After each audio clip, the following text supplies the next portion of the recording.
வணக்கங்க. Maheswari wellness coach. இன்னைக்கு நீர் சத்து குறைபாடு பத்தி தாங்க பார்க்க போறோம். நம்ம உடம்பு 70% நீரால் ஆனது தாங்க.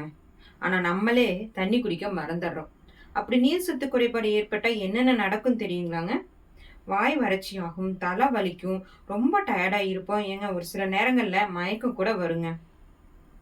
இது எல்லாமே நம்ம வெயில்ல போயிட்டு வர்றதுனால தான் நடக்குமா? அப்படி கிடையாது.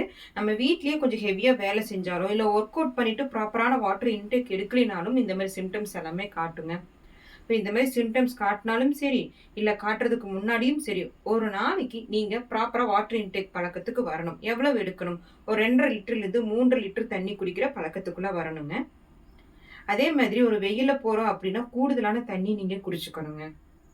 நீர் சத்து நிறைஞ்ச உணவுகளும் நீங்க டெய்லி எடுத்துக்கணும். ஒரு இளநீரு, தர்பூசணி, திராட்சை இந்த மாரி உணவுகள் நீங்க சேர்த்திக்கணுங்க.